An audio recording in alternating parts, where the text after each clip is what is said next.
Autism 1.5 વર્ષથી 2.5 વર્ષના બાળકમાં નિદાન થતી બીમારી છે, જેમાં બાળક નજરથી નજર નથી મિલાવતું, પોતે બોલી નથી શકતું, કોઈ પણ એક વસ્તુ રિપીટેટિવલી કર્યા કરે છે, એ એના પોતાના હાથ હલાવ્યા કરે છે, કૂદકા માર્યા કરે છે, ગોળ ગોળ ફર્યા કરે છે.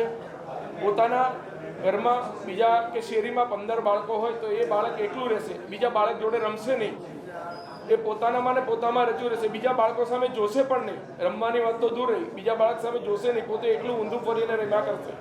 આ ઓટિઝમની કેરેક્ટરિસ્ટિક છે. આમાં ઘણા બધા બીજા વધારે સિમ્ટમ છે, પણ આ મેઇન સિમ્ટમો છે. આ બીમારીમાં ખોરાક બહુ અગત્યનો ભાગ ભજવે છે. તમારા બાળકને ઘઉં અને જવની વસ્તુ, દૂધ અને દૂધની બનાવટ ના આપો, ખાંડનું ગળ્યું, ગોળનું ગળ્યું અને મધનું ગળ્યું ના આપો.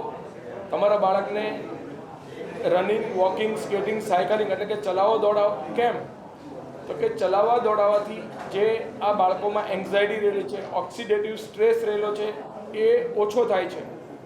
અને બાળક છે ને એના મગજને પૂરતું ઓક્સિજનેશન મળવાથી બાળકની જે ઓટિઝમ સાથે સંકળાયેલી વસ્તુઓ છે, એન્ઝાયટી કે જે એનામાંથી બહાર નથી આવવા દેતું, એમાં બહુ જ સુધારો જોવા મળે છે. અને જ્યારે તમે એમાં ડાયટ કરશો એટલે તમારા બાળકમાં ઘણો બધો સુધારો જોવા મળશે.